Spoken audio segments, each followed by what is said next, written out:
அதுல என்ன தவறுங்கண்ணா? என்னுடைய வாழ்க்கையை நான் வாழ்றேன், நான் மண்ணை சாப்பிட முடியுமா? நான் பிசினஸ் செய்யறேன், அதுல யாரையாச்சும் அடிச்சு பிடுங்கன்னா மிரட்டுன்னா, என்னுடைய தொழில் நான் செய்யறேன், என்னுடைய விவசாயம் நான் செய்யறேன், என்னுடைய அரசியல் நான் செய்யறேன். இதுல எதை தவறாக நீங்கள் பார்க்கின்றீர்கள்? நான் எங்கிருந்து சாப்பிடுவேன், என் குழந்தைங்களுக்கு எங்கிருந்து ஃபீஸ் கட்டுவேன்? எதை செய்தாலும் நியாயமான முறையில் செய்ய வேண்டும் என்று நினைக்கின்றேன். என்னை எந்த தொழிலும் செய்ய வேண்டாம் கையை கட்டி போட்டு விட்டு உட்கார வச்சீங்கன்னா நான் எங்கிருந்து சாப்பிடுவேன்? நாளை காலையில் எங்கிருந்து நான் சட்டை போடுவேன்? எங்கிருந்து நான் அரசியல் பண்ணுவேன்? என் காருக்கு நான் டீசல் எங்கிருந்து போடுவேன்? ஆனா இந்த கம்பெனி ஆரம்பிச்சீங்க, இந்த கம்பெனில தவறு இருக்கு சொல்லுங்க, இந்த கம்பெனி இன்கம் டாக்ஸ் கட்டல சொல்லுங்க, இந்த கம்பெனில ஜிஎஸ்டி கட்டல சொல்லுங்க. அதனால நான் எந்த தொழிலுமே செய்யக்கூடாது என்று சொல்வதற்கு யாருக்கு இங்க உரிமை இருக்கு? நான் செய்யக்கூடிய தொழில யாருக்கு பாதிப்பு இருக்கு? நான் ஏதாச்சும் ஒரு கெமிக்கல் இண்டஸ்ட்ரி வச்சு அதுல ஏதாச்சும் ஒரு மீனை போய் சாவடிச்சுனா, தண்ணியை நான் பால் படுத்தினா, மாசு பண்ணா சொல்லுங்க.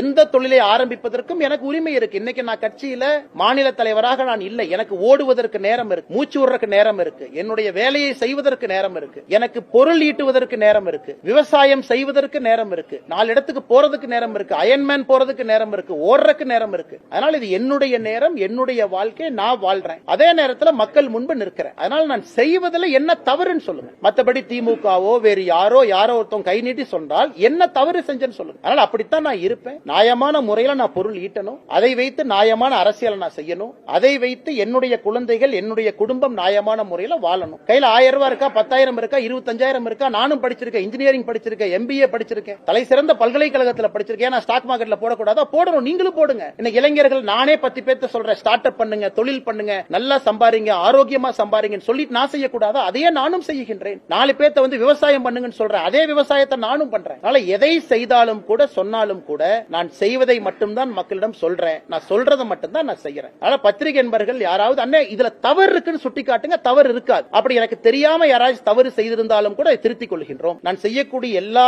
தொழிலும் தர்மம் இருக்கிறது. உப்பு போட்டு சாப்பிடுறவன் நானு. தவறு இருந்தால் சுட்டி காட்டுங்கள். நான் என்ன சாராய கம்பெனி நடத்துறேன்? சாராய கம்பெனி நடத்துறேன்? நான் தொழில் செஞ்சா தானே நான் சாப்பிட முடியும். இங்க வீட்டுல டீசல் போட்டு காலைல உங்களுக்கு வர்றாங்க, எனக்கு 3000 ரூபாய் செலவு. அன்னைக்கு இப்ப பிளைட்டை பிடிச்சு நான் கோவாக்கு போகணும். கோவா மாநிலத்தினுடைய SIR அதுக்கு நான் தான் பொறுப்பு. லட்சதீப் மாநிலத்துக்கு நான் பொறுப்பு, கேரளா மாநிலத்துக்கு பொறுப்பு. லட்சதீப்புக்கு போயிட்டு வந்தீங்கன்னா பிளைட் டிக்கெட் 60,000 ரூபாய் ஆகும். யார் எனக்கு கொடுப்பா? கட்சியில இருந்து நான் வாங்க மாட்டேன். 1 ரூபா கூட கட்சியில இருந்து வாங்கியது கிடையாது. இன்னைக்கு கோவா பிளைட் டிக்கெட் போட்டு போறேன், பணம் யாரு கொடுப்பாங்க? யாரு கொடுப்பாங்க? ரோட்ல உட்கார்ந்து பிச்சை எடுக்க முடியுமா? கோயம்புத்தூருக்கு வெளியே கோகுலம் பார்க் ஹோட்டலுக்கு வெளியே அண்ணே நான் பாரதிய ஜனதா கட்சியில் இருக்கேன், நான் கோவா மாநிலத்துக்கு பொறுப்பாளர், ஒரு 10 ரூபாய் பிச்சை போடுங்கன்னு சொல்ல முடியுமா? நான் தொழில் செஞ்சுதான் ஆகணும். இதெல்லாம் என்னுடைய அடிப்படை வேலை. கட்சியில வேலை செய்தாலும் கூட இங்க வந்திருக்கிற ஒருத்தருக்குமே விவசாயி அன்னைக்கு வந்திருக்காங்க, மாசம் ஒரு நாளைக்கு 2000 ரூபாய் செலவாகும். அதை போய் உங்க பாக்கெட்ல பிடுங்கறனா, தவறான நபர்கிட்ட கை நீட்டுறனா?